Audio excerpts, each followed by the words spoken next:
Hello everyone, మీరు చూస్తుంది Suman TV. నేను మీ కీర్తి. నాతో పాటు ప్రముఖ homeopathy physician doctor Chetan Raj గారు ఉన్నారు. నమస్తే చేతన్ గారు. నమస్తే మేడం. చేతన్ రాజ్ గారు, B12 పుష్కలంగా ఉంటే నరాల వీక్నెస్ ఎట్టు పరిస్థితుల్లో రాదు అంటున్నారు. B12 ఒక్కటి తింటే సరిపోతుంది అంటారా? సప్లిమెంట్స్ తీసుకున్నా ఓకేనా? అచ్చా, మీకు ఒకటి నేను ప్రశ్న అడుగుతా. మూడో ఎక్క వస్తుందా మీకు? 3 టేబుల్ కదా, దానికి దీనికి ఏంటి సంబంధం? మీరు చెప్పండి, నేను చెప్తాను కదా. 3 టేబుల్ చెప్పాలా నేను ఇప్పుడు? నా మ్యాథ్ పరీక్ష 3 1 3, 3 2 6, 3 3 9, 3 4 12, 3 5 15, 3 6 18. అయితే బి కాంప్లెక్స్ అనేసి విటమిన్ ఉంటుంది. మూడో ఎక్క మీరు చెప్పిండ్రు కదా, 3 1 3, 3 2 6, 3 3 9, 3 4 12 అని చెప్పిండ్రు కదా. ఇప్పుడు 3 6 9 12 ఆన్సర్ వచ్చింది కదా. ఆ అన్ని విటమిన్లు అవసరం మనకు. మూడో ఎక్క మీకు వస్తే ఆ విటమిన్లు మీ బాడీలో సరైన మాత్రలో ఉంటే మీ నరాలు మంచిగా పనిచేసే అవకాశాలు చాలా ఎక్కువ ఉంటాయి.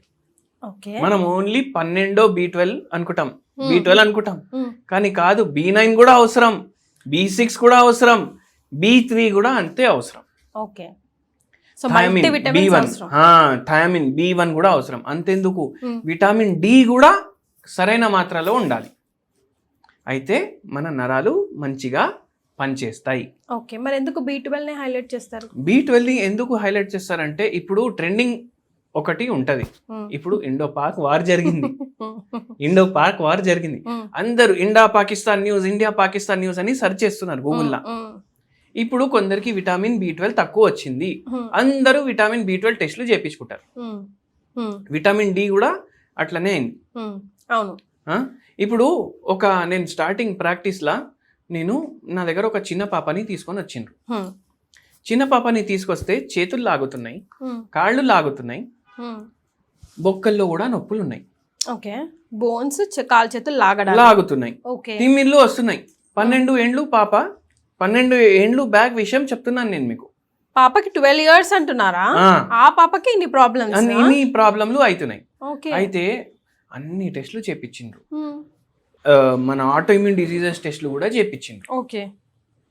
మన దగ్గర వచ్చిండ్రు, మనం కేసు తీసుకున్నాం మొత్తం. ఆ ఏజ్ లో కూడా పాపకి బెడ్ వెయిటింగ్ ప్రాబ్లం ఉంది. 12 years కి.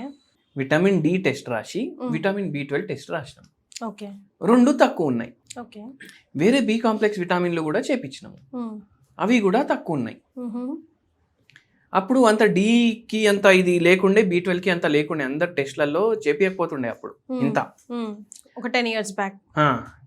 అయితే ఏమైపోయింది, అవి తక్కువ ఉండడం వల్ల ఈ పాపకి ప్రాబ్లం ఉండే.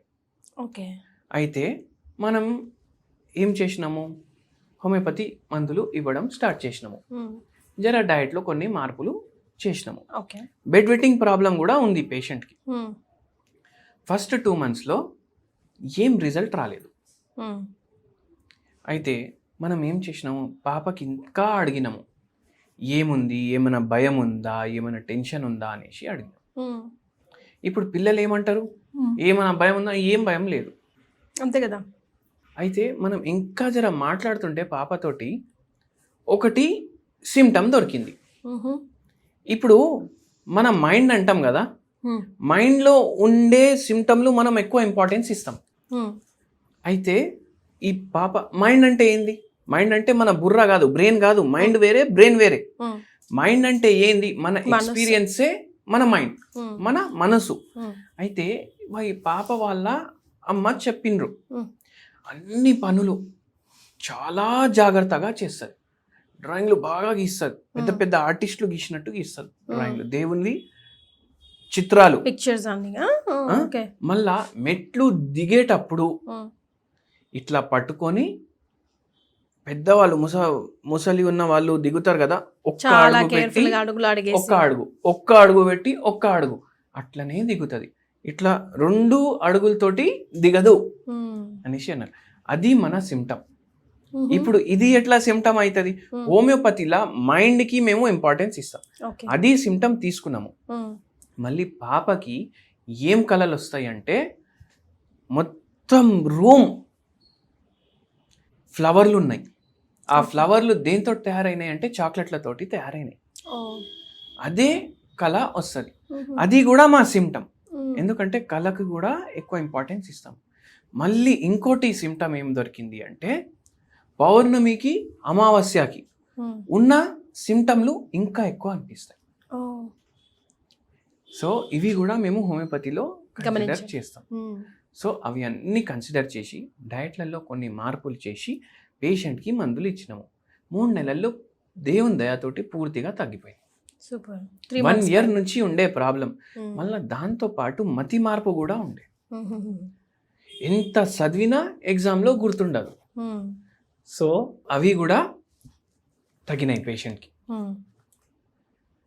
మనం ఏం చేసినాము, వీళ్ళు వెజిటేరియన్లు. వెజిటేరియన్ ఫుడ్లో అయితే B12 అంతా ఉండదు. ఇప్పుడు ఓన్లీ B12 వద్దు మనకు, వేరే బీలు కూడా కావాలి, బి కాంప్లెక్స్లు కావాలి. అయితే మనం ఈ పేషెంట్కి ఏం చెప్పినామంటే జామ్ పెట్టుకొని బ్రెడ్ తింటాం, జామ్ పెట్టుకొని రొట్టె తింటాం. మీకు గుర్తుందా, చిన్న పిల్లలకి మనం చిన్నగా ఉన్నప్పుడు దోశలు తిన్నప్పుడు కూడా చక్కెర వేసుకొని ఇచ్చేసేది. అవునండి, చక్కెర దోశ తింటుండే పిల్లలు. ఇప్పుడు కూడా తింటారా? ఇప్పుడు అందరూ పీనట్ బటర్లు, మళ్ళా నట్టెల్లాలు ఇవి అడుగుతారు దోశతోటి. అయితే అప్పుడు చక్కెర ప్రాసెస్డ్వి ఇవ్వద్దు పిల్లలకి. పిల్లలకే కాదు, పెద్దోళ్ళు కూడా తినొద్దు. ఇప్పుడు ఈ పాపకి కూడా మనం డైట్ లో కొన్ని చేంజెస్ చేసినాము, పెద్ద వాళ్ళకి కూడా మనం చెప్దాం. ఇప్పుడు పీనట్ బటర్ ఇప్పుడు ఫుల్ ట్రెండింగ్ కదా, అది డబ్బాలు తీసుకొస్తాం కదా, దాంట్లో పామ్ ఆయిల్ ఉంటుందా పీనట్ బటర్ ఉంటుందా మనకేం తెలుస్తుంది? అవునా కాదా? మీరు ఏం చేయండి అంటే ఈ బి కాంప్లెక్స్లు మీకు ఎక్కువ రావాలి అంటే పిల్లలు ఎంతసేపు తింటారు? మెల్లగా తింటారు, ఇక్కడొక్కరు కుట్టా చేసుకుంటా తింటారు. ఏం చేయండి అంటే మీ పిల్లలకి కూడా మీరు కూడా మీ బాల్కనీలో ఎండ వస్తుంది కదా, స్లీవ్లెస్ టీషర్ట్ వేసుకొని షార్ట్స్ వేసుకొని మీరు ఒక పూట మీరు రొట్టె తింటారు అనుకోండి, మధ్యాహ్నం జొన్న రొట్టె మీద పల్లీల పొడి వేసుకోండి, నెయ్యి వేసుకోండి వేడి వేడి, అది కలిపేస్తే పీనట్ బటరే కదా, అది మంచిగా స్ప్రెడ్ చేయండి, ఆ రొట్టె తినేసేయండి. ఒక పూట ఏం చేయండి, పుట్నాల పొడి కానీ లేదంటే అన్ని పప్పులు వేసి పొడిలు చేసుకుంటారు కదా, ఆ పొడి అట్లనే రైస్లో కలుపుకొని కానీ లేదంటే చపాతీ కారం పొడి దోశ అది ఇది అనేసి తింటాం కదా బయట, వాడు ఏం నూనె వేస్తాడు దాని మీద, అదే రొట్టెలతోటి మన చపాతీలతోటి రైస్ తోటి అవి తినండి. అప్పుడు ఏమవుతుంది, B6 B9 B3 పోతాయి మీ బాడీలో. ఇప్పుడు B12కి ఏం చేయాలి, మనం వెజిటేరియన్ అనుకోండి, నాన్ వెజ్ తినొద్దు, ఎందుకంటే అది ఎక్కువ వండి వండి వండి వండి మళ్ళీ దానివల్ల ఇన్ఫ్లమేషన్ పెరుగుతుంది బాడీలో. ఒక B12 కోసం మనం వేరే బాడీ పార్ట్లు ఖరాబ్ చేసుకోలేం కదా. సో ఏం చేయండి అంటే పనీర్ 50 గ్రాములు డ్రై రోస్ట్ చేసుకొని మిరియాల పౌడర్ కొంచెం వేసి కొంచెం ఉప్పు వేసి కలుపుకొని కొంచెం మీరు కట్ చేసి ఆనియన్లు దాని మీద స్ప్రింకల్ చేసుకోండి. బయట పనీర్ టిక్కా అమ్ముతాడు కదా, చికెన్ టిక్కా అమ్ముతాడు కదా, అట్లనే ఉంటుంది టేస్ట్. సో టోఫు మీ ఇష్టం, కొందరికి ఆ టేస్ట్ జర చేది టేస్ట్ ఇస్తుంది అది. సో మనం B12 కావాలి కదా మనం, సో అందుకే పనీర్లో ఉంటుంది, పెరుగులో ఉంటుంది, మజ్జిగ పులుసులో ఉంటుంది. ఇవి మిల్క్ ప్రోడక్ట్లు మీరు కన్సిడర్ చేయండి. సో అట్లా మనకు నరాలకు సప్లిమెంటేషన్ అయితే అవుతుంది. మళ్ళీ కొందరికి ఎట్లా అయిపోతుంది అంటే మోకాలు నొప్పులు, షుగర్ వ్యాధి, బీపీ వ్యాధి, థైరాయిడ్ వ్యాధి, గర్భసంచి గడ్డ వచ్చి హిస్టెక్టోమీ చేసేస్తే ఇవన్నీ వ్యాధుల వల్ల రోజుకి ఒక 20 గోళీలు వాళ్ళు మింగుతారు. అయితే అప్పుడు ఏమవుతుంది, మన ఏదైతే కడుపు ఉంటుంది కదా అక్కడ నుంచి చక్కగా అబ్జర్వ్ కావు మనం తిన్న న్యూట్రియంట్లు. అయితే ఏమైపోతుంది, దానివల్ల కూడా B12 అబ్జర్వ్ కాదు, నరాల బలహీనత ఇంకా ఎక్కువ అవుతుంది. అయితే హోమియోపతి చాలా మంచి రోల్ ప్లే చేస్తుంది వీళ్ళందరికీ. సో ఫస్ట్ సిచ్యువేషన్ అంటే చేతన్ గారు, నరాల బలహీనతను అట్లా పోస్ట్పోన్ చేయడం వల్ల ఏమవుతుంది, లైక్ నరాలకు సంబంధించినవి యాక్చువల్గా నరాల బలహీనత మన తెలుగు రాష్ట్రాల్లో ఎక్కువ పదం ఇది వాడతారు. ఇప్పుడు బాడీలో ఉన్న నరాలు అన్నీ ఒక మనిషి బాడీలోకి వెళ్ళి తీసి గీటి లేచి స్ట్రెచ్ చేస్తే ఎంత ఉండాలి లెంత్? మీ ప్రకారం ఒకటి ఏదో వేగ్గా గెస్ చేయండి మీరు.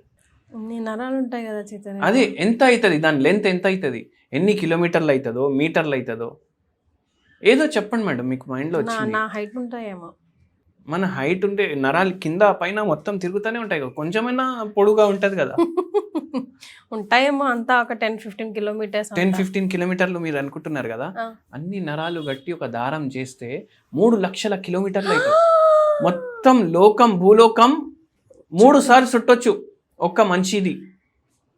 సో అంత నరాలకు అంత లెంత్ ఉంటుంది మన బాడీలో. సో ఏంటంటే ఏదైతే స్పైనల్ కార్డ్ ఉంటుంది అది ఖరాబ్ అయినా నరాల్లో ప్రాబ్లమ్స్ ఉంటాయి. ఇప్పుడు విటమిన్ డి తక్కువ ఉండడం వల్ల కూడా బొక్కలు పాడవుతాయి కదా, ఆస్టియోపోరోసిస్ వస్తుంది కదా. అయితే ఈ నడుము భాగంలో మెడ భాగంలో అయితే కూడా ఆ ప్రాబ్లం అవుతుంది. ఎందుకంటే బోన్స్లో ఆస్టియోపోరోసిస్ అయిపోయింది, అది ఏమైతుంది, డిస్క్ బల్జ్ అవుతుంది అక్కడ, అది కూడా నరాలు ఎఫెక్ట్ అవుతాయి. మళ్ళీ కొందరు వెరికోస్ వెయిన్స్ ని నరాలు అనుకుంటారు. వెయిన్స్ అంటే రక్తనాళాలవి, అవి కూడా లాగుతాయి కాళ్ళు.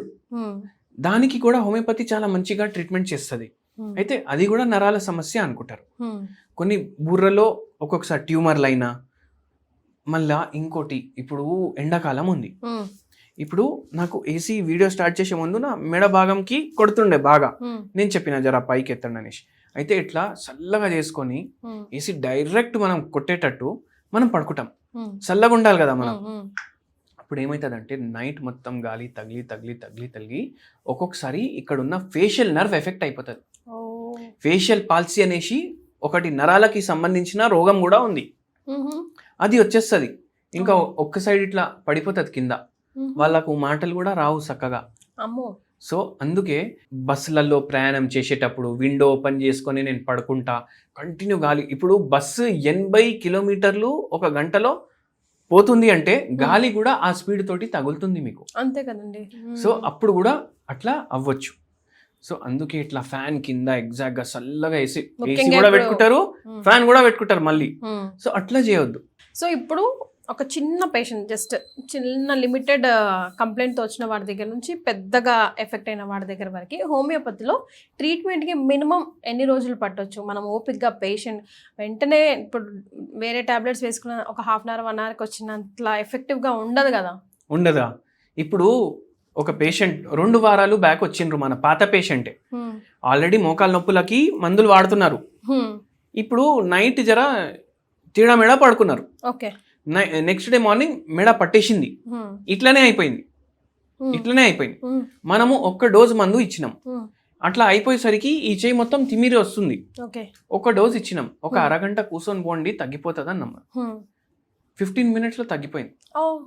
సో రోగాలు 2 రకాలు ఉంటాయి, ఎక్యూట్ రోగాలు, క్రానిక్ రోగాలు. ఎక్యూట్ రోగాలు అంటే వస్తాయి తగ్గిపోతాయి 5-6 రోజుల్లో, తగ్గకపోతే మనిషిని తీసుకొని పోతాయి. కోవిడ్ ఉండే, తగ్గితే 5-6 రోజుల్లో తగ్గుతుండే కదా, కానీ మనిషిని లేకపోతే తీసుకొని వెళ్ళిపోయి. క్రానిక్ రోగాలు అంటే వస్తాయి ఉండిపోతాయి. సో అది డిఫరెన్స్.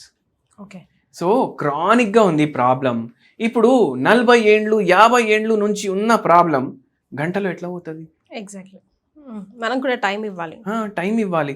ఇప్పుడు వేరేవి వాడితే అరే మీరు లైఫ్ టైం గోళీలు వాడాలి అంటారు, మీరు లైఫ్ టైం ఇది ఇంజెక్షన్లు తీసుకోవాలంటారు.